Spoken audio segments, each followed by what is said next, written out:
Hi, everybody, and welcome to the NonProphets. Once again, this show is brought to you by the Atheist Community of Austin.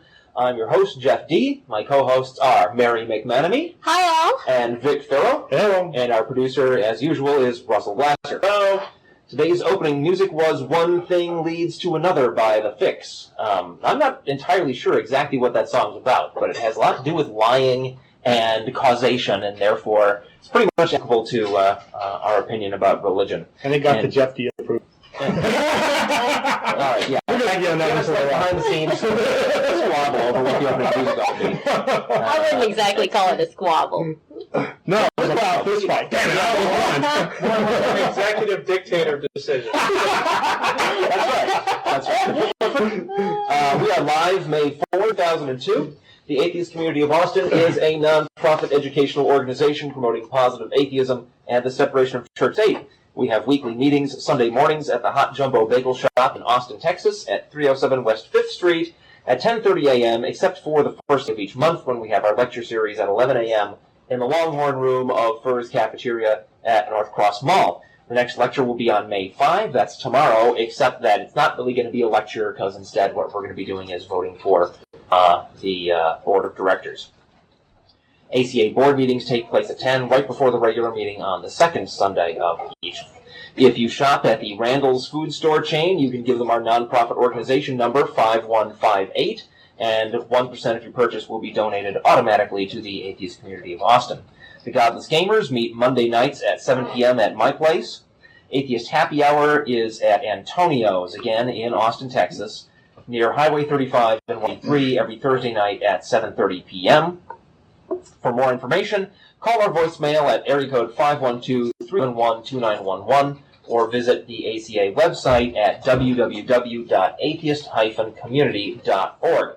And I want to remind everyone listening to this show that if you want to participate in the show as it's going live, the thing to do is log into www.atheistnetwork.com and click on the chat link while our show is going out live, and you'll be able to chat with other people listening to the show, and we monitor that chat room and sometimes interact with the folks there. Yes. Also, if you're unable to get to atheistnetwork.com, as some people in our area are not, go to atheist-community.org/radio.htm, and you will see instructions for catching the show and logging into the chat room. Right. Yeah, there's a bizarre problem going on that we're trying to track down. Of course, for some mysterious reason, in some places it's hard or impossible to get to atheistnetwork.com. Don't know why. Anyway, let me quick do some announcements, because there's just a few. If you encounter any instances of slur, defamation, or discrimination against atheists or other non-believers in the U.S. media, write down as many details as possible, the name of the news source, and report it to the National Atheist Ombuds by emailing ombuds@atheism.org.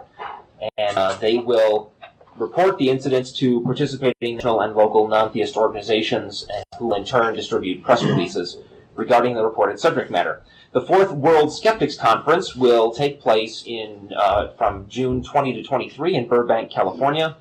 You can get more information at www.csicop.org/events/conference-2002. You can also collect past episodes of the NonProphets, as well as an audio version of our sister show, The Atheist Experience, which airs only on public access television in Austin, Texas, in a convenient CD format. Each CD includes a full month's worth of audio from both shows in QuickTime and MP3. January, February, and March CDs are now available. CDs are $5 each, and each one also has extra stuff on there. In fact, Ashley, what's on the latest one? The latest one's got David Garlock. He did the April lecture, was it? April lecture. Yeah, April lecture on journalism from UT. And it's also got Amanda's redesign of the ACA T-shirts. And Yay! April is available. Awesome. Right. April is available now. You heard it straight from the creator, folks, and not the divine one. Just the CD burning guy. one technology. Yeah. You're going to burn CDs in hail. Okay, so now let's do some news, Mary. Oh my. I've got news. I do have news. Let's start with... Oh, speaking of which, Yeah. I got a confession to make. Oh, okay. For those of you who listened to last week's show, Oh. when we told you all that we were here naked, and Michelle Gadouche, our co-chair, came by Naked? and participated in the show, I have to admit that wasn't really Michelle Gadouche. That was a Michelle Gadouche impersonator, pretending to be her, but we really were naked. So go ahead with the news. I don't know if I can now. Okay.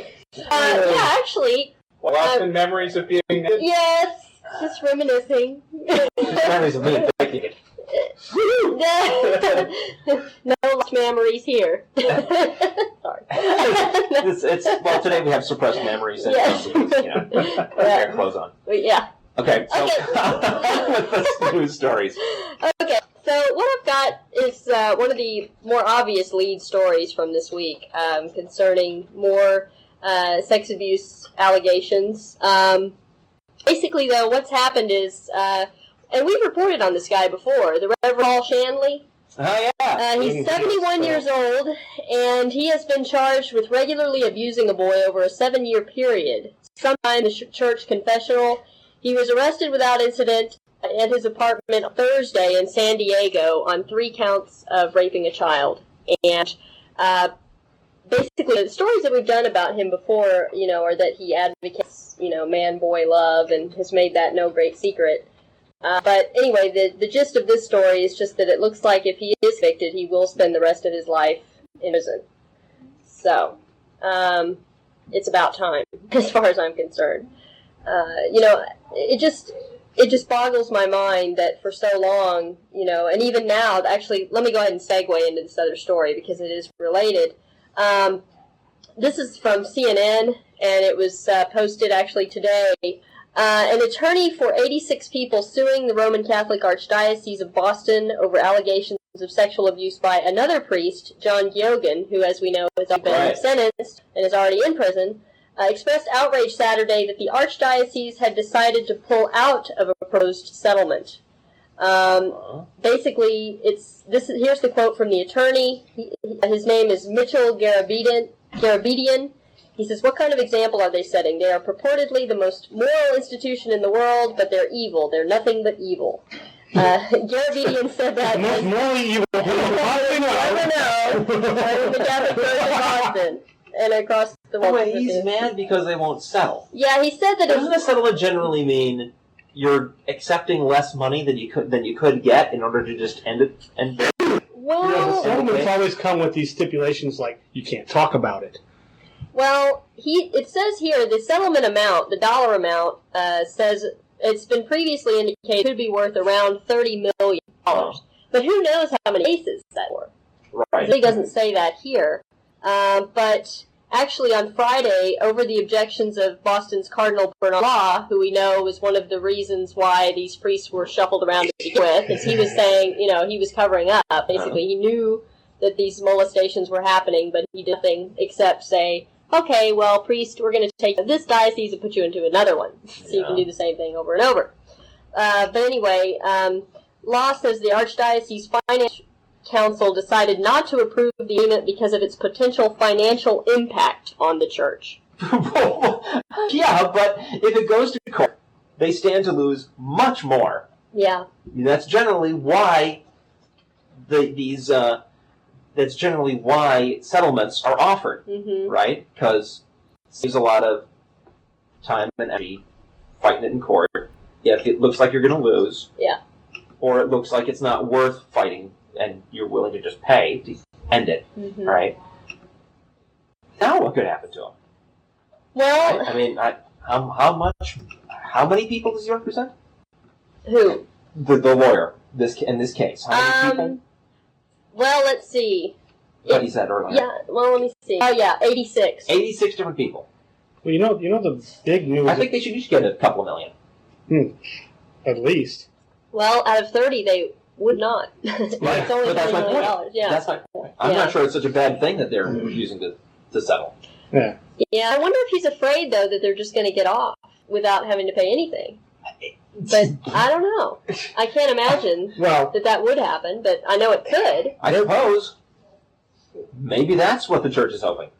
Maybe so. It says Friday's decision by the 13-member Finance Council, again, that's for the Archdiocese of Boston, made up primarily of lay people, marked the first time since Law became Boston's Archbishop in 1994 that it refused to approve a request by law, the statement said.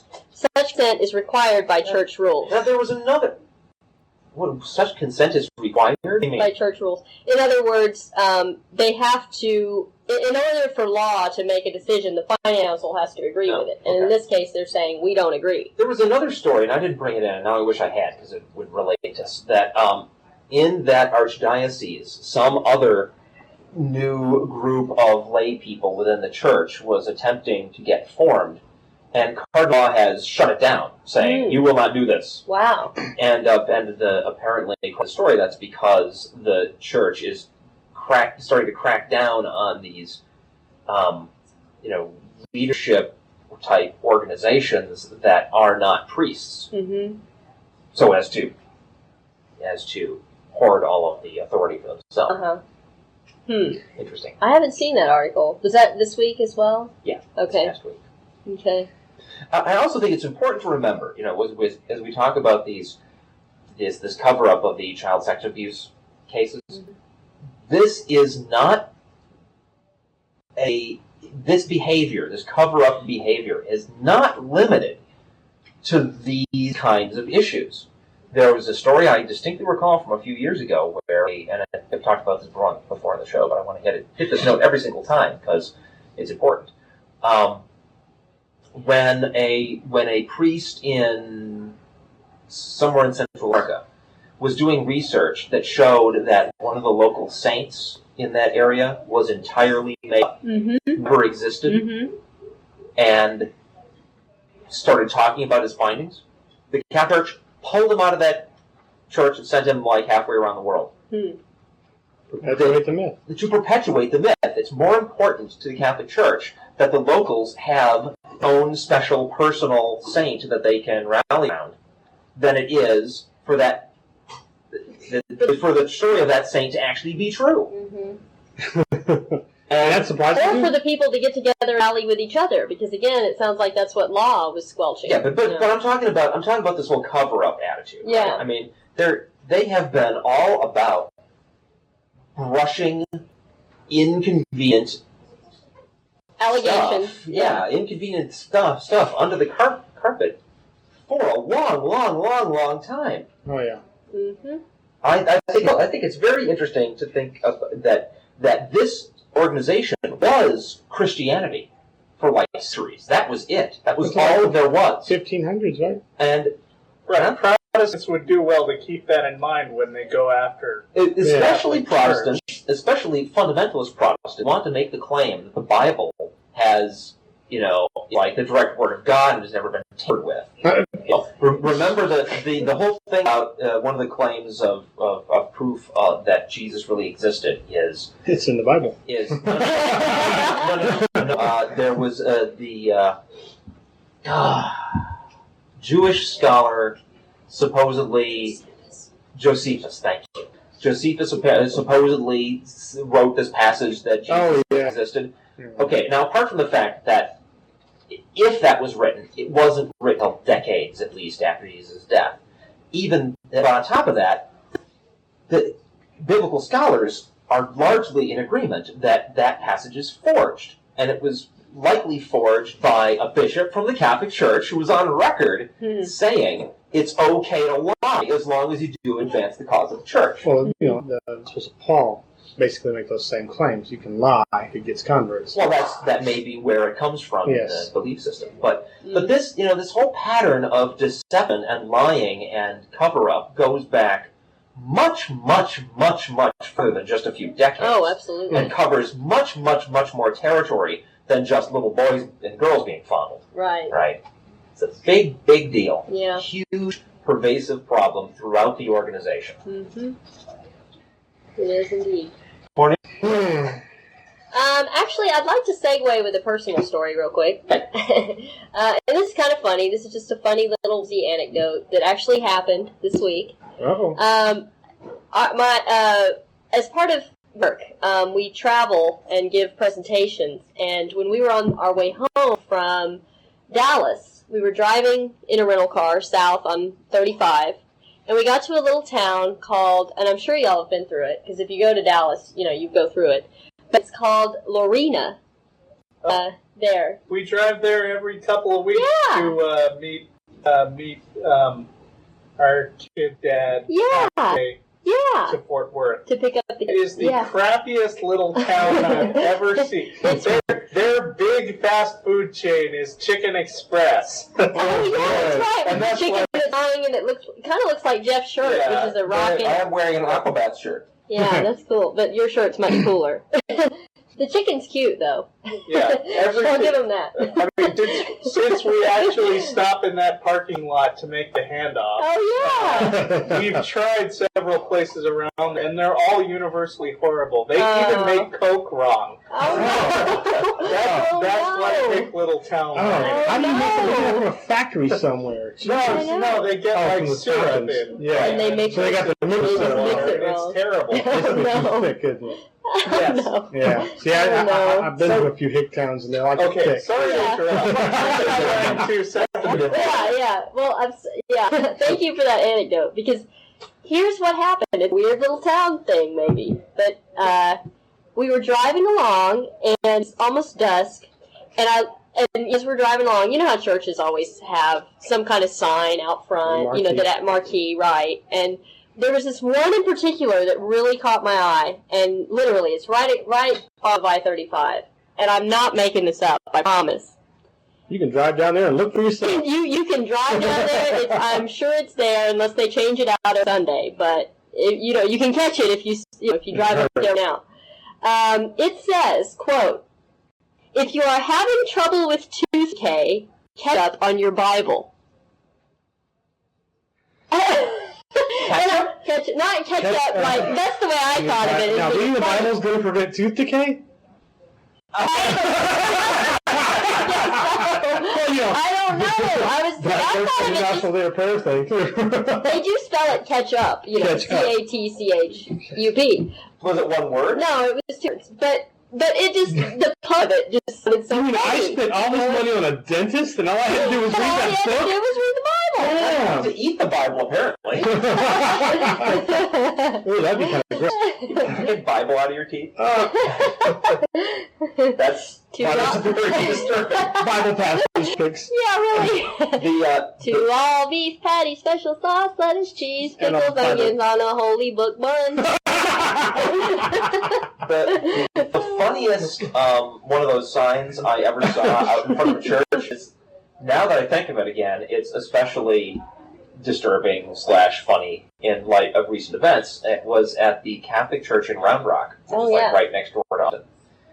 And they said out front, it said, "Pregnant? Let us help." Nobody in front of the sign ever thought what the implication would be if the answer to the question was no. Or maybe they did. Could have been a sly way of getting you in the back door. Let us help. Actually, I've seen a bunch of humorous little actual church bulletin boards. I'm going to try to find some. Do it. Well, that was it. I just wanted to share that because I thought it was very apropos. Well, everybody probably knows it's been all over the news and all over the talk shows, but Cardinal Law's defense is being sued by Greg Ford, who Paul Shanley molested when he was 6 years old. Yeah. And part of the language in the paper submitted by Law's defense states, and I quote, "The defendant says the plaintiffs were not in the exercise of due care, but rather the negligence of the plaintiffs contributed to cause the injury or damage complained of," which basically says that a 6-year-old boy is responsible for being molested. Mm-hmm. And his parents. And his parents, yeah. Yeah, their fault. Their fault. He's molested by a serial child molester. He has a belt tighter or something. how in the world, even if Cardinal Law didn't actually see this himself and the lawyers, because everybody on the talk shows is saying that it's boilerplate legal language in these kind of cases. Yeah. But who cares? Who cares? Why would you even make I have a comment on that from another version of the same story. Yeah. It is boilerplate legal defense language, but Carmen Durso, a Boston lawyer who represents others who say they are victims of abuse, said he found no legal fault with the language, but for law to make use of it, Durso said, is, quote, dumb beyond belief. It is a stupid argument to make when you know that Catholics are already angry at you. Yeah. Added Durso, from the start, the Archdiocese has been incredibly stupid in the way they have handled this crisis. And as hard as it was to do, they have managed to make things worse. They're being dogged on TV right now for that. Because to even come out with it is just ridiculous. Like you guys said, stupid beyond belief. Yep. Amazing. I didn't look this up. Oh, gosh. It's the standard practice. To blame the victim, right. Standard practice to cover up, standard practice to shift the blame, standard practice to move your guy around from place to place. If he gets caught in one area, move him somewhere where they don't know he's a pedophile instead of have him set up shop there. Yeah. All standard operating procedure. Mm-hmm. That's why the standard legal boilerplate is there. Because they don't think. They just don't think. They've got standard practices and they up them. That's why after that big meeting of the cardinals with the Pope, or was it Archbishop? I forget. Whatever the hell they were. Cardinals, I think. Cardinals. Where the meetings of those guys with the Pope. What happened? Effective nothing. Right. Effectively nothing. Well, they're It was hoping... a restatement. It was just nothing but a restatement of their existing position in new language to make it. Maybe people will stop being angry at us if we re-describe what we've been doing all along this way. Russell. The thing is, they're trying to cover it up and hope that people just forget about it. Who knows on how many other issues that's actually worked? Right. Absolutely. And again, the fact that we've actually chased them down on this one issue doesn't mean that we've found out all the things. Finally gone over the top and done something so horrible that nobody can accept it and will not forget about it. And with a clear history of regularly performing these kinds of cover-ups and swindles and things, going all the way back to the Middle Ages. Yep. It's no surprise. But the surprise is that they are still in business at all. That's the surprise. Well, you've got a position of basically the people not being allowed to question anything. Well, that's what happens when you manage to indoctrinate. Yeah, indoctrinate. Then you can lie to them. Wrong with the question is because they're closer to God than you are. So if you question them, how dare you? Here's on the same line. Here's an example of how manipulative Shanley was. He's the 71-year-old who was advocating man-boy love, and he said it says in this article about his indictment, interviews and court documents portray Shanley as a popular priest who drew crowds and controversy, but also allegedly preyed on little boys, pulling them out of catechism classes to play games that ended in their abuse if they lost. So, you can see him if just they lost. Gambling games, essentially. Oh, like strip poker. Strip poker games and such like that. Of course, it's the Catholic should be strip bingo. Yeah. Right. Sickening. Man. But, it would be, you can just see how easy it would have been for him to just play those kind of manipulation games. Well, he's playing them on 6-year-old boys. I know. Well, not only that, but, he had the trust of his entire congregation. Right, and, nobody ever would have thought... This happens when it's not a Catholic priest, where the courts... There was a show on TV about this just a few days ago, and it was some really startling statistics. This sexual abuse of children is just rampant. And... it was like, I forget the exact statistics, I didn't write them down, but there's this minuscule amount that actually gets reported. Yeah. And I quoted statistics on that. If I recall, it was it is projected that there were 10 incidents a week. Yeah, it was some really... Across the country? Right. Yeah, across the country. And that it was maybe like 10% actually get reported, and that a lot of times when the children do say something, the person who's doing the molested is a trusted family friend or somebody else in a position of trust where the parents don't believe them. They were interviewing one of the pedophiles, a convicted pedophile, and he was saying, well, what he would do is he'd push it just a bit here, a little bit there, go a little further. And if he thought the child was going to go say something, he'd go to the parents first and was like, I made some contact, it was intentional. Yeah. He broke the parents' trust. So when they actually said something, they dismissed it altogether. Yeah. Just, by the way, there's only one person in the chat room. Hi, Amanda. Hyper puppy. That, of course, that may be because everybody who normally tunes in is coming over here. That's right. Yeah. But since this is the only major action that's been in the chat room so far, have you mentioned that the sermon last Sunday in some of the Catholic churches blamed our loose society and gays? Yeah. We haven't covered that, but I think did somebody bring that? No, I saw the story. I saw it too. I didn't even want to publicize it. It's been all over the news, but in addition to this, scapegoating. Yeah. Right. Well, a week ago, we were talking about how the Catholic Church was blaming it on the sexually permissive attitudes in America. Right. It's like, no, it's not the sexually permissive Americans that are permitting the pedophilia. It's the guys who are supposedly the representatives of the moral guidepost to reality. Yep. Those are the guys doing it. Well, it must have been the sexually permissive attitude of all the little 6-year-old boys. Yeah, that's right. Apparently Those little whores. Yeah. Yeah.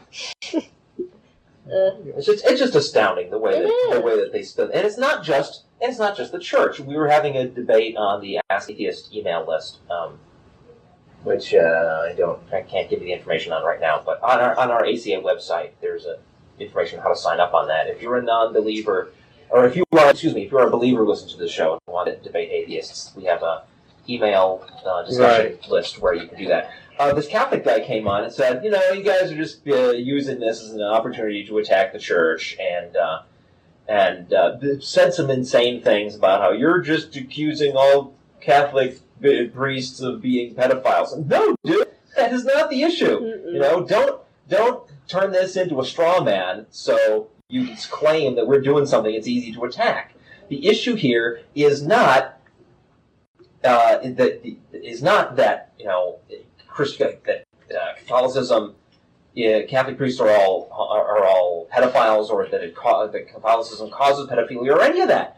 That's all beside the point. The point is, you got an organization. Some of its members doesn't matter how many. If it was one, and as much of the organization as is involved in the cover-up was involved, it would be just as big a deal. But turns out there are a lot of cases, right? Even if it's only 1% of all priests, which is another position I'd like to fall back on. Well, that's 1% that have been accused, right? Mm-hmm. Or convicted, or whatever that statement is based on. If it was one guy, and the Catholic organization bent over backwards the way it has been to cover that up, it would still be appalling. We would still say that is an evil organization that ought to be put out of business. Yep. And it's not about atheists attacking Catholicism or any other religion. It's about what the organization, this particular religious organization, is doing to cover things up. Yeah, and a lot of Catholics are just as pissed off about it. The difference is they are under the thumb of the hierarchy of their own religion that is trying to keep them from being able to interfere. Right? Yeah. And then, of course, you got your other Christians who are, and there's probably some gloating fundamentalists out there who've always hated Catholicism anyway, though I've actually never heard of them, but I gotta know they exist. Yeah. Falwell? Strangely, they're silent. You haven't heard much Falwell, because you're attacking another Christian organization, and they But I will accuse the rest of the liberal Christian community of the same thing I accused them of last week, which is being afraid to make a big issue on this because they cannot afford to be the ones to start throwing stones. because they're all of them, every single one of these churches, living in glass houses. Mm-hmm. When the stones start getting thrown, the entire thing will come down. Not just Catholicism, all of it. Yeah. Because it's all frickin' stupid. Ashley just made a point. Well, imagine if all of this pedophilia coming from an Islamic organization. Oh, atheist Or an organization. atheist one. Oh, Imagine that. remember a year or so ago, a guy called up on the show, and he did it a couple of times, and you answer the phone and say hello, and he goes, well, you guys are just a bunch of child molesters, right? Well, it turns out, no, we're not the child molesters. They are! But that was their position. You're an atheist, must be a child molester. But again, that's the whole thing. Atheists can be child molesters. They could. And again, Yeah, they could. that's not the point we're But arguing. I would not bend over backwards to hide it in order to protect atheism. We have no vested interest in hiding that. If Exactly. we would kick that guy out on his ass. Yeah, and call the No police. matter what. Okay, all right. Let's say the ACA. As a Kick him matter out of fact- society. as a matter of fact, the ACA. Go on, you cannot be an atheist. Hey, I can answer this question. Okay. The ACA has a constitution, board of directors, and we have guidelines for behavior, and the board of directors really passed some rules on exactly how we would kick people out of our group if they committed anything from this big laundry list of horrible things that all that we could think of that they might possibly pull. Everything from like actual crime to just being a dick. Right? And we have rules for kicking that person out of our organization, and we do it. Yeah. Yep. We do it. In fact, I have some names in mind already. but on top of that, we are not presenting ourselves as the moral guardians of the universe. We're saying figure it out for yourself. Right. So, But, I mean, on top of the fact that, sure. But that was the assumption a lot of people have, is that if you believe in God, well, there must be some kind of moral degeneracy within you, and you're prone to doing. For instance, a person that was talking about on the email list that was, if he had lost his faith in God, that he'd go rampant and start killing people. Yeah. Yeah. That question comes up a lot. What keeps you guys from just going out and just rape, pillage, plunder? We don't want to. Yeah, and We just don't want to. there's this thought in people's minds, judges' minds, that you were talking. Michelle wrote about it at the protest this morning. Yes, Protest. Thursday, whatever it was. Which I haven't gotten to yet. Okay, that people are shouting these same things out the window. Yeah. It's just, there's these preconceived notions that atheists are just plain evil people, and Pepper Puppy wants to know, is getting baptized on the list? Getting kicked out. Yeah, not being an atheist anymore is certainly grounds for not being allowed to be in an atheist group. That seems pretty obvious. Okay, that was very annoying. Sorry. Mr. Producer, please make that stop happening. All right. What do you got else for news? I've gone around saying that, a good majority of the American population are willfully stupid, and now the National Science Foundation has proven me right. Hey! The National Science Foundation's biannual report on the sort of science understanding, research, education, and investment found that the belief in pseudoscience is common in America. The study found that science literacy has improved only slightly since the previous survey, and that 70% of American adults do not understand the scientific process. And there's this big long story that goes along with this, which I won't read the whole thing. But What did you say this comes from? The National Center for Proving Really Obvious Things? National Science Foundation. So America But it has found that science literacy has improved only slightly. Okay, only slightly. Slightly. Where's the big effort to improve it? Yeah. That's the thing. I'm amazed it's improved at all. True. Considering I see no signs of any special effort being And made. in fact, to just the educate opposite. people. We see signs of people trying to stop it at all costs. Yeah. We have a president that wants to shut down the very rich that can cure many diseases. Did you see the story on Christopher Reeve about that? Yes, I did. We Christopher didn't bring Reeve. that in. I didn't let in, but Christopher Reeve Reeve. basically slammed Shrub for being, being in violation of separation of church and state. Yeah. And he's an atheist. He's on our And t-shirt. he's pissed off. I mean, Yes. wouldn't you be? He's paralyzed From the from neck down, Yeah. right? And this is the kind of research that might one day help him. That's right. That's the very research that has to happen to get him back up on his feet. I would be pissed. Yes, Yeah. right.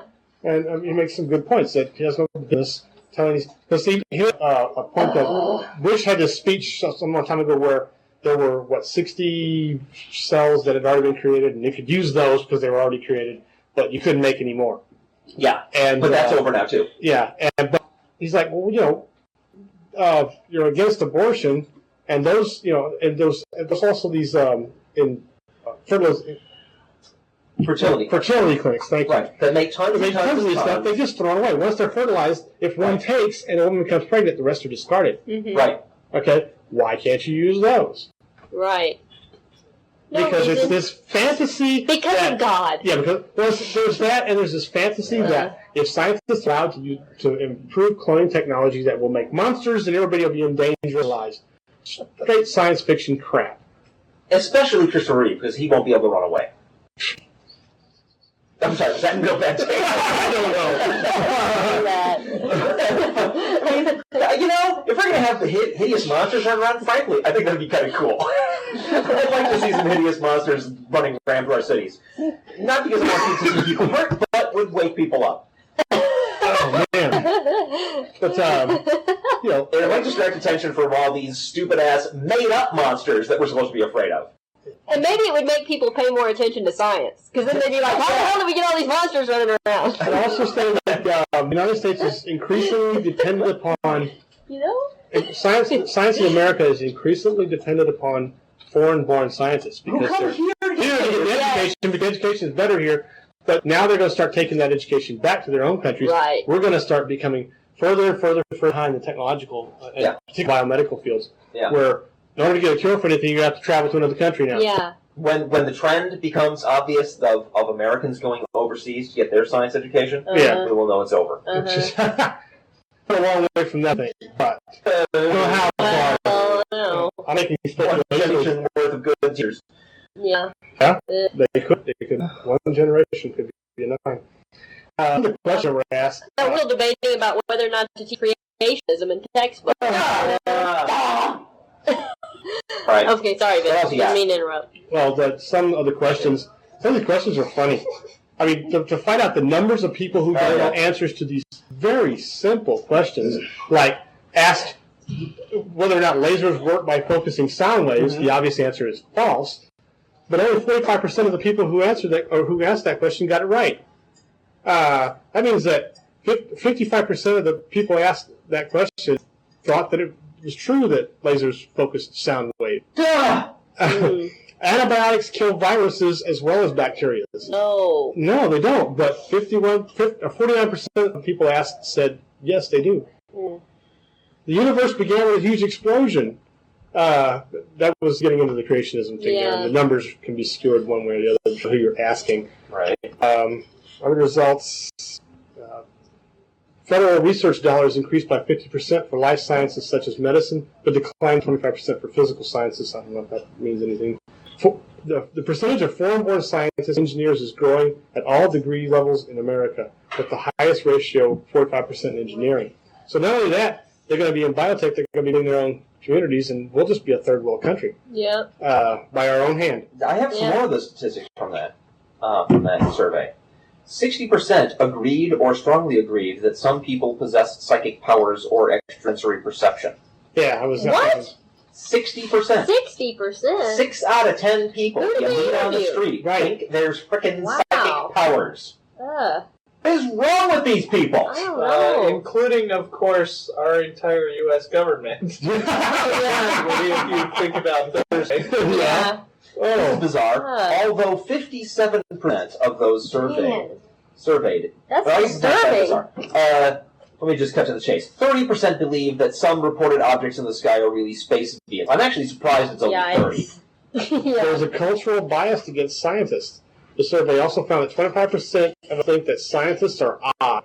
29% they are workaholics, and another 53% say their work is dangerous. Didn't people learn anything from Carl Sagan? No, apparently not. 53% saying that the work of scientists is dangerous. Stuff that improves your life is dangerous. Well, we fear what we don't understand. Yeah. Clearly, we are understanding science less, therefore we're fearing scientists more. That seems pretty obvious. The scientific validity of astrology is rejected by 60% of Americans. Right. That means 40% of Americans, 4 in 10 people, believe astrology actually means something. Have these people been living under rocks? What the hell is going on? I don't know. I guess it's And like comfort also, food for the brain. belief in psychic healing, ESP, haunted houses, ghosts, aliens, communications with the dead, and astrology has increased in the past decade. Ugh. And about 28% of us, for example, thought the houses could be haunted in 1990. That figure increased to 43. Yeah, here's another one that's increased. In contrast to 2 years ago, when 50% of those surveyed were wrong, 54% now answered correct when asked how it takes the Earth to go around the sun. Half the people in that country can't tell you Is it a this. science question? How long a year is? Can't answer the question of how long. Can we, please have a survey to find out how many people know how to tie their shoelaces? How many people know that gasoline is a fuel? You know? How many people know... You know what I'm saying? Yeah, the stupid if stuff. People know how long a year is. Clearly, there's more going on here than just lack of scientific knowledge. Yeah. It's not science. That's like the calendar. Well, people aren't going to make the connection because the sun, there's a lot of astronomy stuff. That astronomy stuff, I don't know anything about that. But there's a calendar. Yeah. And a lot of people really just don't have a grasp outside their It's little sort of tiny like world. the digital watch. You know, if you have that, you don't need to read the time. Right. You know? I don't care. You have to watch long enough, you forget to read an analog watch. Yeah, or something. 28% of people believe that the earliest humans lived at the same time It was the dinosaurs. Yes, I thought that was funny. Are you nuts? But that goes along with that, this big push that God created everything 6,000 years ago, and No wonder all the dinosaurs drowned in the flood. No wonder Carl Baugh is considered by some to be legit.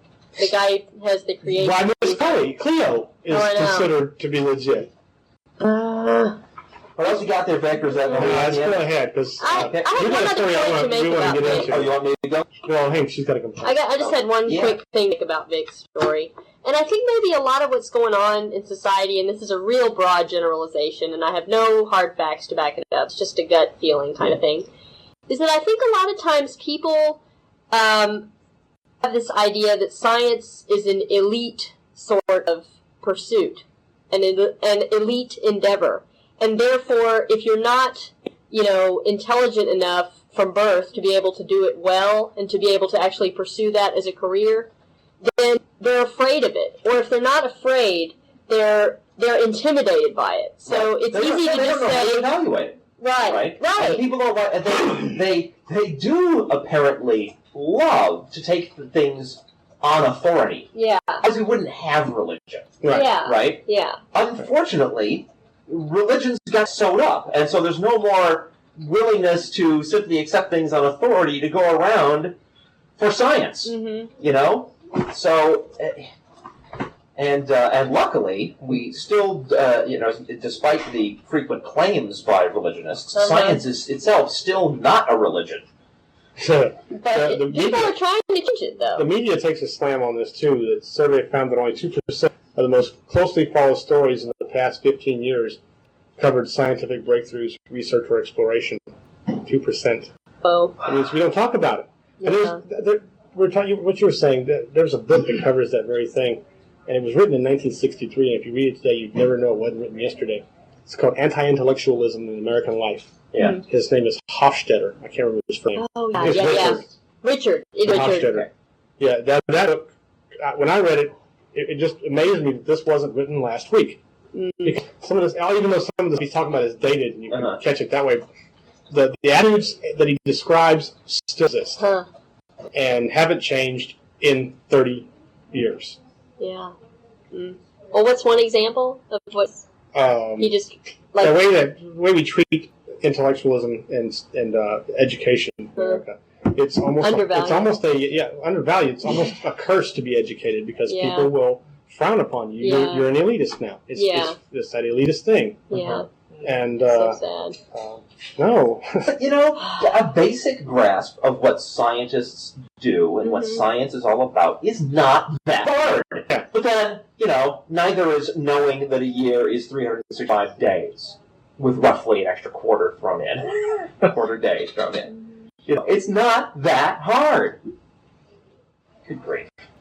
Oh, Am I supposed to take it on? Yeah, you're Oh, yeah. Can I inject something? Yeah. Yeah. I found the link that I was looking for earlier with humorous church bulletins. Oh. I just copied a few of my favorites. If you want to find it, it's at infidel.org on their humor page.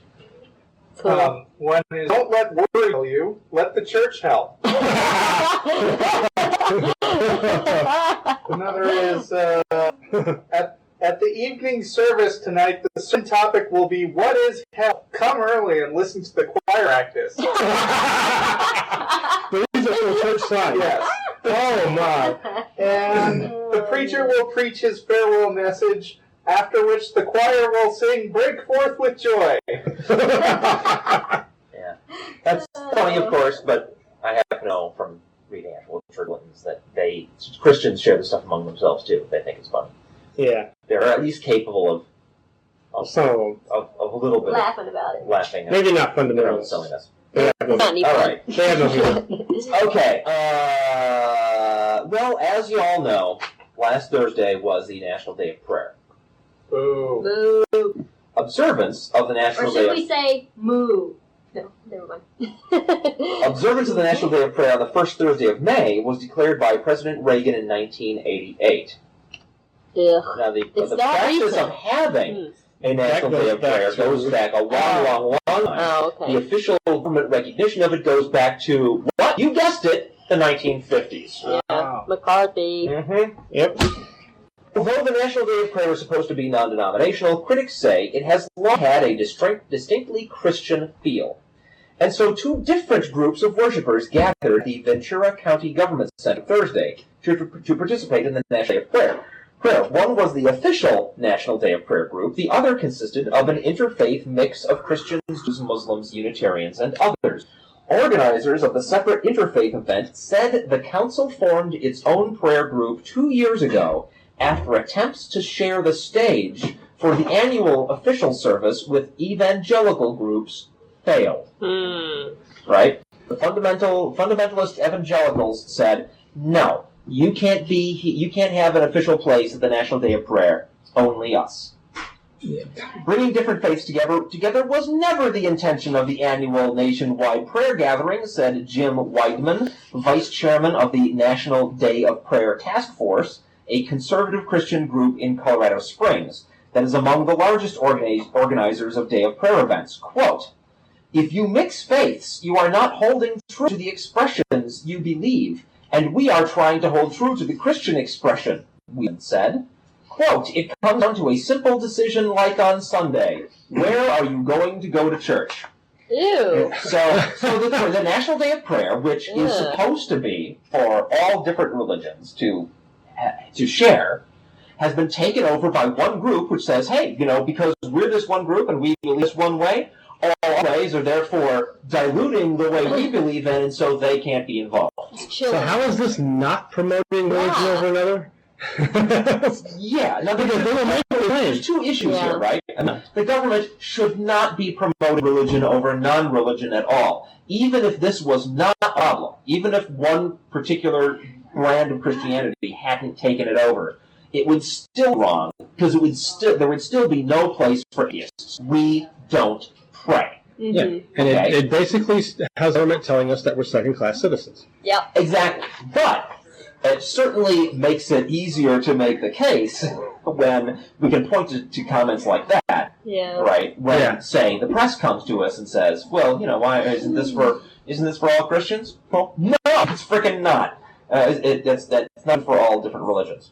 So, the ACA had a group out to test the National Day of Prayer event here in Austin, Texas, last Thursday. Now, we thought, when I announced this last week, we thought there were going to be 2 Day of Prayer events, and we were going to test both.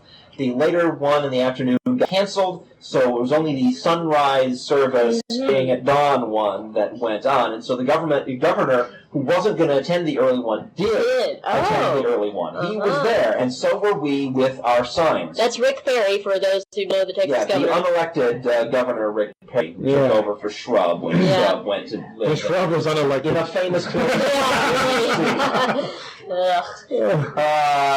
Okay. Members of the Atheist Community of Austin were on hand to protest. We had 10 ACA people show up and we were there from 6 in the morning till 8:45. Hey. KView 24, KXAM 36, and News 8 all shot footage and did interviews. It was interesting that Fox News, local Fox News channel, was there but didn't come to talk to us. An even more amusing thing was Channel 8 was there, told us they were gonna interview us after they'd gone in and covered the actual event inside Doubletree Hotel. Then the event happened, ended, News 8 came out, got in their truck, drove away. But Jeff Jones, one of the members who had to leave momentarily to take his wife to work, was listening to the radio and heard on the radio Channel 8 announce tonight, learn what atheists think about the National Day of Prayer. Hey! Without interviewing anybody. And he came back and said, they're already out there to do it. And we said, but they left. They never interviewed us. Oh. So I turned to Michelle and said, call them. Yeah. So she borrowed David's cell phone. Oh, good. And she got the phone number out of her car. And she called up News 8 and said, you guys are running promos for your news show tonight saying you're going to tell people what atheists think about this. And you didn't do an interview.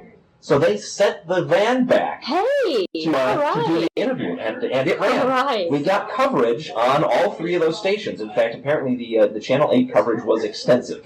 Yay. Several times throughout the evening. Yeah, but that's a 24-hour local news channel, and they don't have a lot of news to run, so they run stuff all the time. But that's even better. Well, yeah, you get to see it more. Times. I don't get that particular station on my cable service, so I didn't see it. Yeah, I don't either. Now we were told also by the reporter from News 8 that it was like a revival meeting atmosphere at this National Day of Prayer thing, which the governor spoke. This year's National Day of Prayer theme was America United Under God. What a surprise. Here is the officially sanctioned, government-sanctioned prayer written by Lloyd Obey, who is the chaplain of the United States Senate. Government officially sanctioned. Yeah. Officially provided by a minister who is paid by the federal government.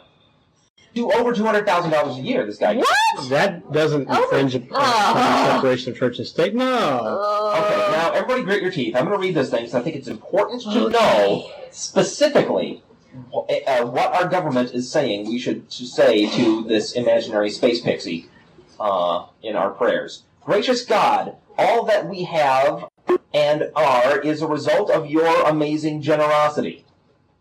So I guess that big pile of rubble in New York City is a result of God's amazing generosity. Yep. Since September 11, the battle against terrorism, we have discovered that again. You truly are our refuge and strength and ever-present help in trouble. Yeah, and again, his help is clearly demonstrated in the big pile of rubble.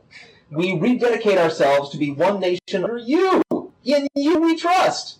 We affirm our accountability. They're rededicating ourselves like we originally dedicated ourselves in the 1950s. Yeah. Because, the founders of this country didn't do it. Turn back that clock. We reaffirm our accountability to you, to the absolutes of your commandments, and to justice in our society. One of those absolute commandments being, you shall not have any other gods, making anybody who is not a Christian in the United States a second-class citizen. In fact, barely a citizen at all, and in the case of atheists, according to Shrub's dad, not a citizen at all. Bless our President, Congress, and all our leaders with supernatural power. What is he, one of the super friends? Apart from the fact, we saw, by the way, when we talked about the movie Frailty last week, we saw what it looks like in that film when Christians have supernatural powers. I'm kind of wishing we had both of these things last week. But to have our government paying a guy to write a prayer to tell the citizens to pray for our government leaders to get superpowers strikes me as wildly inappropriate and not a little bit frightening. That's to say the least. You know what? I just saw Spider-Man. So you did? I was wondering to ask you that. 2 thumbs up. I did do this. They get bitten by a genetically engineered spider. And I'll do a separate thing about the Spider-Man movie later. There's actually a religious issue there. But I'd almost be willing to pray for a shrub to be bitten by a radioactive spider. Because in the real world, I'll still have a brown recluse from that. You get radiation poisoning and regular spider venom. A regular old Texas brown recluse will do. Oh, yeah. Yeah, you could almost sign me up for that if I believe that it would do any good. Good being, Spider-Man. No. What would actually happen if you got bit by a poisonous flesh radioactive would spider? start. I'm not going to finish that sentence. I really want George Bush You get Jr. bit by to a spider. die. I don't really want him to die. But I would like very unpleasant to happen to him. I don't want him to die. I want pleasant things to happen to him. I just want him to get out of it. I do too. He's He just just turned into a squishy water guy. Like yeah, really. Cool. That would be the Silver Surfer. Not being in office after his undeserved 4 year would be unpleasant enough for me. Let me finish the damn prayer. We commit ourselves to be faithful to you as sovereign of our land. Sovereign of our land. Of a democracy that doesn't have a king. Yeah. Well, now we do. We have a king appointed by our federal government using our tax dollars to write praise of our king. And we don't understand science. That's a scary combo. But we have a king! Since when does the United States of America, a democracy, have a king? How un-American can you get? Yeah. I don't know. And Keep going, you might find... it wouldn't even matter whose king they're talking about. No, I mean, it could be any religion. It would still be the same That would problem. be Same thing. This is an official American prayer. Yeah. So the official king of America is the Christian God. He's a king.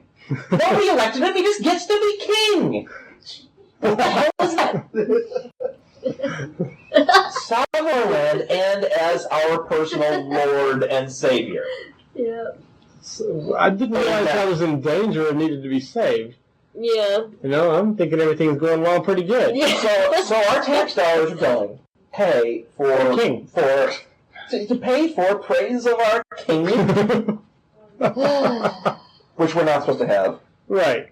And to pray for our leaders to gain supernatural powers. Will they be able to leap tall buildings in a single bound? No wonder. I vote. I'm gonna go next time the board of directors meets, of which I am a member, Yeah. the ACA board of directors. I'm gonna move that we pass on a petition for people to sign and spend money to praise me as their king and vote for me to have superpowers. Wow. And I'm going to run against it.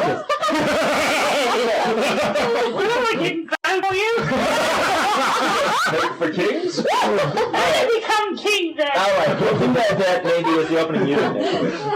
All right, so the ACA was there to protest. We didn't even know what the prayer was.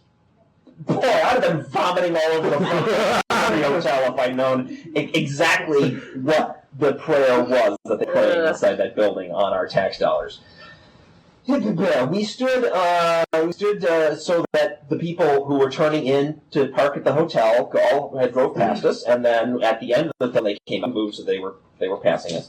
The freeway feeder traffic also could see us and slowed down to look. We got some horn honking. It was startlingly, I noticed that the vast majority of horn honks we got were from truck drivers. Huh. Are truck drivers especially critical of religion? Not that I know of. Because, damn, it was like amazing.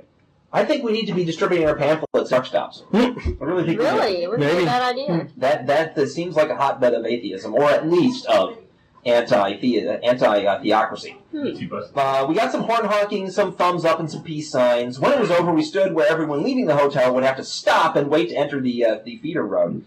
We got some Jesus loves anyway comments. You ought to be ashamed of yourselves. We will pray for you. You ought to get some religion. You need it. And the ever-popular rot in hell. That was spoken by a little old lady and said to my wife, Amanda. Ugh. Really? Yeah. Rotten hell. Said rotten hell. Mm-hmm. Isn't that special? One guy often wanted to tell me how misinformed we were. Feel the love. That there was a book he wanted me to read that had all the quotes from our founding fathers to prove this was a Christian Oh, nation. Barton? I quoted him. I don't know what the name. I didn't even listen. I quoted him. Thomas Jefferson, quote, "The Christian God can easily be pictured as virtually the same God as the many ancient gods of past civilizations. The Christian God is a three-headed monster, cruel, vengeful, and capricious. If one wishes to know more of this raging three-headed beast-like God, one only needs to look at the caliber of people who say they serve him. They are always two classes, fools and hypocrites." That's what he got to hear. Yeah, I bet he stomped off kind of pissed too, didn't he? Drove off kind of pissed. Yeah. One of them, nobody actually came up to preach at us. Huh. They just drive-by preaching. Okay. I want to mention on the Internet Infidels Newswire, www.infidels.org/wire/index.shtml. They carry reports on national prayer protests by the Arizona Atheists and the Utah Atheists, and I want to send 3 cheers out to them and the other groups that went out in public to protest this appalling constitutional violation. Now, it has come to my attention that do you know how many people were there? at ours, Yeah. 10. 10? Yeah, only 9 at a time ever. One guy left and the guy showed up. Yeah, I was probably there, but I was horribly sick and doing my own little research in sleep deprivation that time. I wouldn't have been much use to you. It was really interesting. You know, a lot of people expressed support driving by. A lot, a surprising number. Wish they would have gotten out and joined you. And the evil fundamentalist theocratic attitude of the people attending this thing was boldly obvious. Yeah. Given all of their reactions. And when they came out. people should see this because there's the exact danger of why we have, why we can't let government be moved on by these religious people, because they're not there to promote religion in general. They're there to take over the country for their particular version of religion. Yep. And they want to hoist it on everybody else. And if you don't conform, there's a cell waiting for you. And every single governor in the United States signed a proclamation recognizing National Day of Prayer, except once again, Jesse Ventura. Jesse Ventura. So what happened? Way to go. So what happened? National Day of Prayer guys went around him to the legislature of Minnesota and got them to sign off on it. Yeah. What a dirty... National Day of Prayer. Oh, that just makes me sick. Jesse Ventura kicks ass. Hey, Jesse. Well, in more ways than one. Yes. Now, it's come to my attention that one guy who is an atheist, who is a participant in our atheist discussion list, not the Ask an Atheist one, but a discussion on atheists, which I don't participate in anymore, because that's where all the really extreme objectivist and libertarian atheists come out to try to convert everybody to their particular point of view.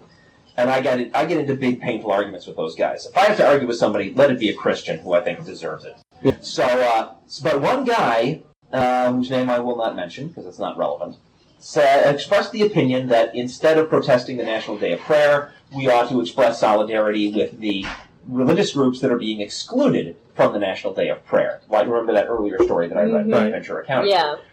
Well, I think that is wildly naive and doesn't express understanding what the hell's going on.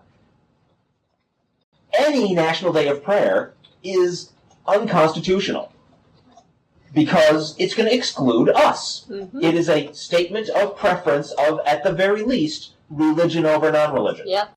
And so, in fact, over a particular version of have no solidarity with those guys. Yep. Yeah. Certainly, it would be less obviously abuse of government power by fundamentalists if, there were Jews there, right? Muslims, Buddhists, Wiccans, Satanists, all those guys.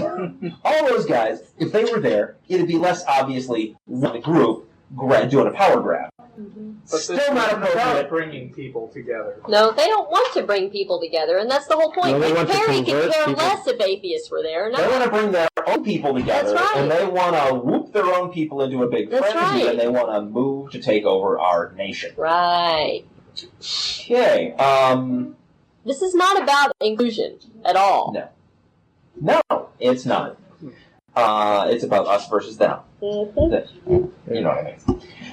Okay, now in other ACA activism news, this morning there were a handful of us. I actually didn't count how many ACA members. Six. 1, 2. There was at least 6. Volunteers from the Atheist Community of Austin participated in a cleanup of our own Austin Bowling Park this morning.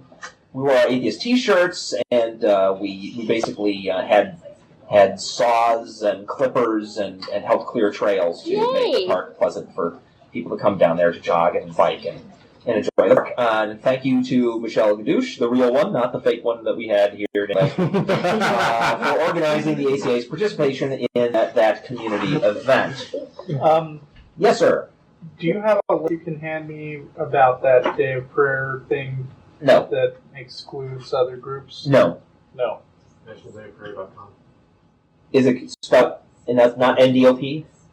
No, I think it is. If you go to the official site, you will find plenty of evidence that is entirely dominated by right-wing fundamentalists. Okay, so do you have more, Vic?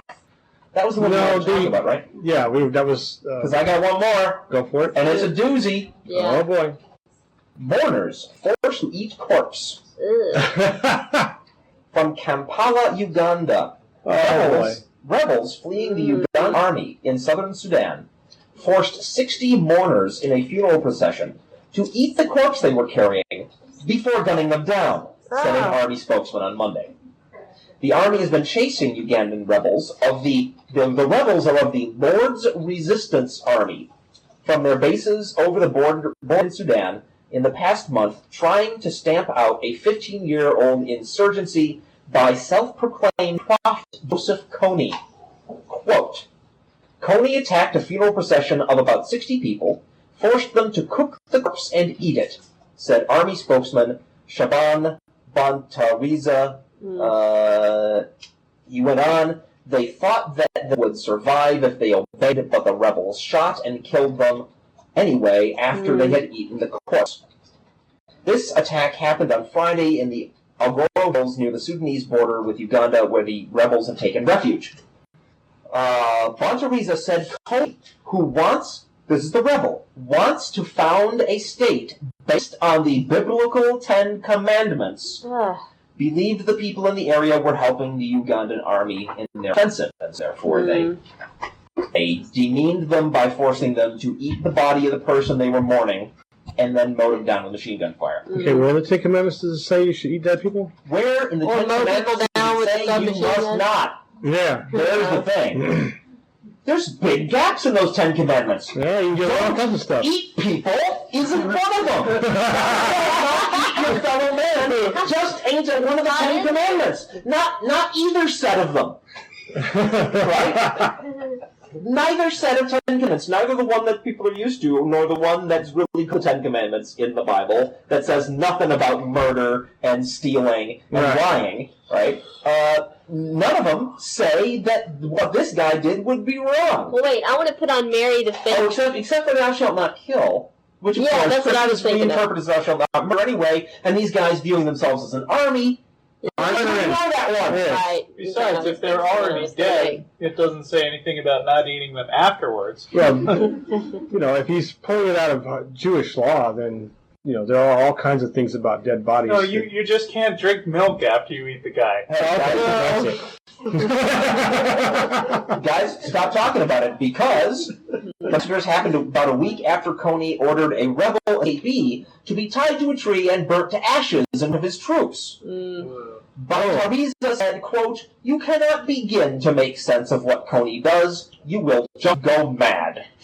Well, you know what? We can make sense of it. It's called religion. It's called the Bible.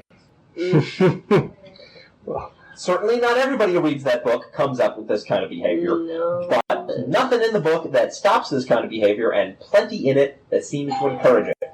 Yeah. The Lord's Resistance Army rebels have been fighting a low-intensity war against government troops in northern Uganda from rear bases in southern Sudan since 1987, aiming to overthrow President Yoweri Museveni to rule a fundamentalist Christian state of their own. As a result of the war, about 12,000 children have been abducted and hundreds of thousands of people displaced, aid workers said. Sheesh. Yuck. That's just nasty. Mm-hmm.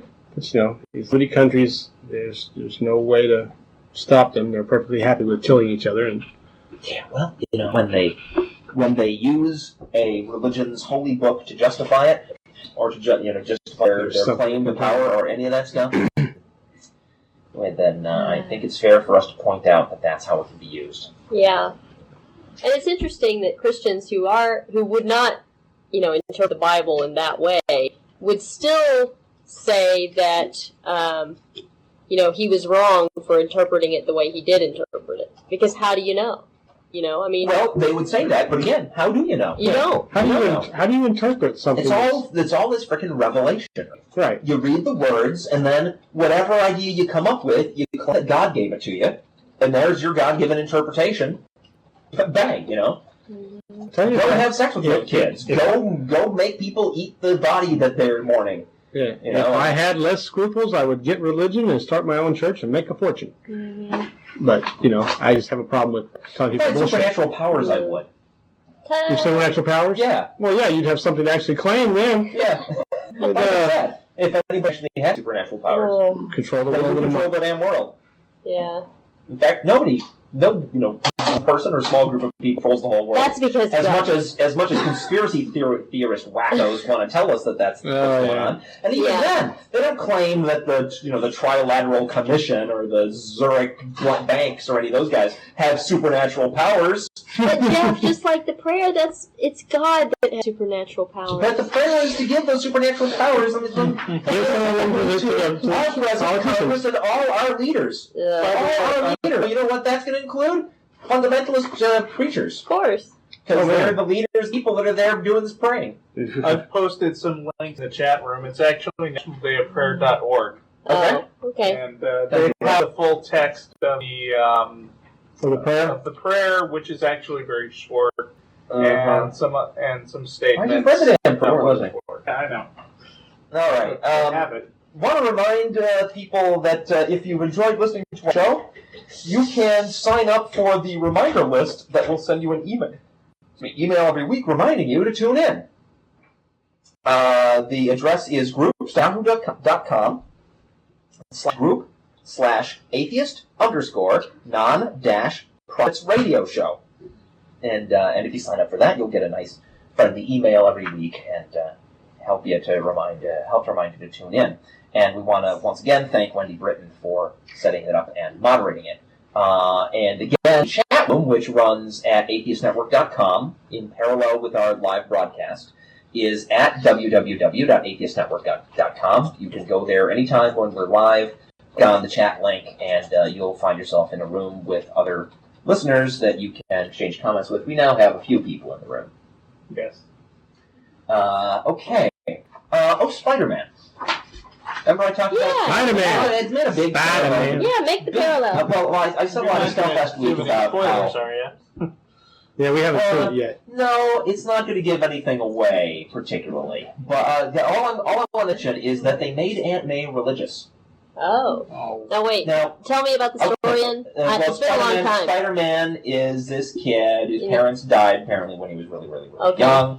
He lives with an uncle, and that's all standard Spider-Man boilerplate. Yeah. But they made Aunt May very religious. Spider-Man cannot, to put it in religious terms. Right. And that was actually fine, because they didn't make Spider-Man religious. I did talk last week about the whole great power, great responsibility thing, which is like the catchphrase of Spider-Man. Yeah. They had that come from Spider-Man's uncle, but then they didn't particularly cast him as a religious guy. It was like, a couple of old people, and the woman is the really religious one, and the men are practical. And none of it rubbed off on Spider-Man, so that was all kind of fine. I mean, it seemed like a fair depiction of an older person who might still be clinging to silly ass religious beliefs. really all I can say about it, except that I really like the film. Okay, then it's okay. It's got the Jeff D approval, and he hates everything.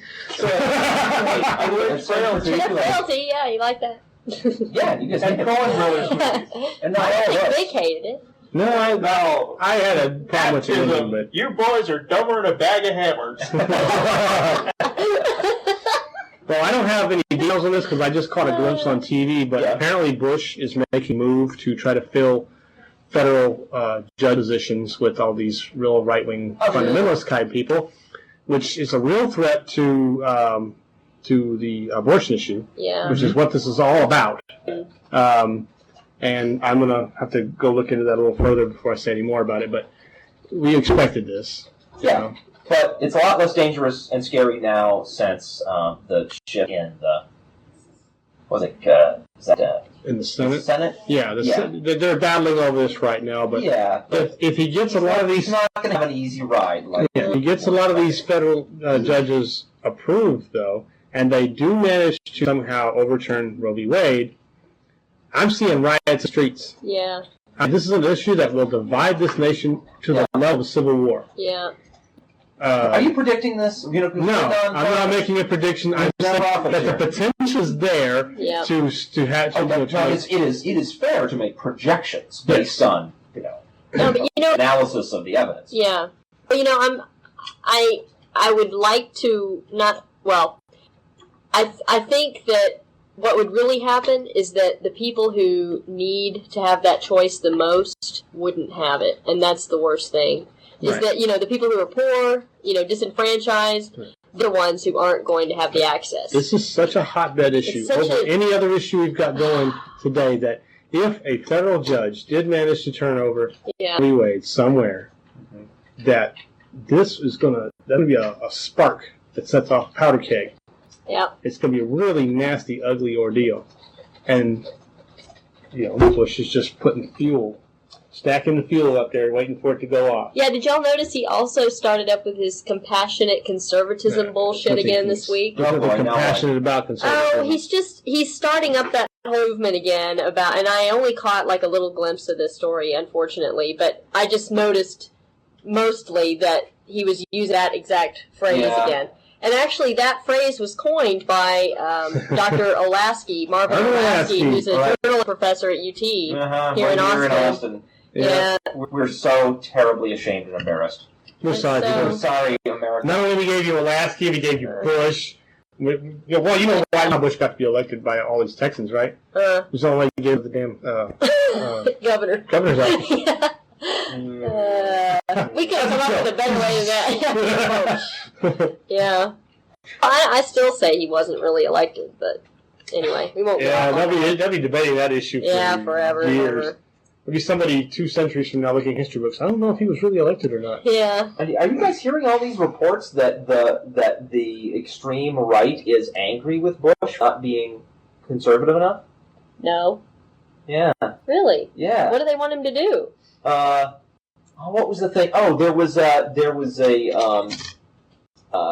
statement released by Congress last week of absolute support for Israel, because the extreme religionists want the United States to be absolutely behind Israel and absolutely against the Palestinians. Mm-hmm. And Bush has apparently got at least smart enough advisors to realize that we need to be able to keep talking with both sides and should not absolutely stack all of our chips on one side, even if they're really there. We should not be saying that in order to be able to get some kind of resolution. And, that I can respect. Yeah. Wanting to refrain from making some kind of statement, even if he thinks that way. Yeah. But the conservatives in Congress went right ahead and railroaded it through. Mm. We have baby shower guests coming. It's amazing when we have a president in the White House that there's other people criticizing him for not being conservative enough. It's amazing when we have Texas A&M and Baylor criticized by a right-wing fundamentalist as not Christian enough. Not Christian, not conservative. Good grief! Please. That is the sign fanaticism. No, it makes me want to tell those people that say that Baylor and A&M aren't conservative enough. Send them over to frickin' Afghanistan for a while and let them deal with that for a while. They do not see the connection. They will not. Well, I mean, they go to Afghanistan and they will come away saying something like, "See what horrible things happen to a nation that isn't primarily Christian." Right. Yeah. Fine, send them to Ireland. Yeah, there you go. That's still Catholic. They're not really Christian. Well, half of them are, and half of them are Protestant. But Good grief. Well, we're winding down to the last few minutes of the show. And what a silly reason to hate somebody too, because they're a different religion than you. I mean, I can see a lot of reasons not to like somebody, but because they're not your religion, Have you guys all heard the Emo Phillips makes sense. routine? Remind me to play that for you after the show. All right. And maybe we'll play it on the show. I'll post a link on the But chat room. here's why it is. I mean, this is why religion is so incredibly contentious. It's because there's nothing to it except belief. Absolutely nothing to it except belief. Yeah. There's no evidence. There's no actual function. There's no actual good that it does any more than anything else does good, right? Yep. There are no actual miracles taking place. Nobody really being cured. There's no actual God. There's no actual angels. There's no actual Jesus. It is nothing but beliefs. Mm-hmm. And so when you get one of people that have nothing but these beliefs, right? They latch onto something that's just those beliefs, and another people that latch onto something that's just these beliefs. Mm-hmm. And then it becomes central to their lives. Yep. What religion is in the business is in the business of inserting itself into an aspect of everybody's life and their decision making and their self worth, right? All of that. Yep. And then those two groups meet. No choice, right? They have to either admit, well, it's all just beliefs, which they're not going to do, or they have to point at the other guys and say, well, your beliefs are completely, absolutely wrong. That's what it's all about. That is why it's so contentious, and that's why it's such a horrible mess we're in. Yeah. Okay. We have some more visitors in the studio. Hi, everybody. The gang is gathering for Russell and Ginny's the baby shower today. That's our producer, Russell Glasser, and his wife, Ginny. We are broadcasting once again from Glasser Studios. And the baby shower is due to start any minute now. So, we went a few minutes over last week. I'm actually feeling like we've wrapped this one. Yeah, me too. And we're a few minutes short, but hey, it'll help Ashley over there. Jim's trying to fit all the audio onto his CDs if we cut out just a few minutes early this week. Thanks again, everybody, for listening. We will be here again next week. I'm G, sign off for the non-profit. Bye, y'all. Hey, bye. Producer Russ. Bye. And we will go with the fix. One thing leads to another. Hold it, though. See you next time.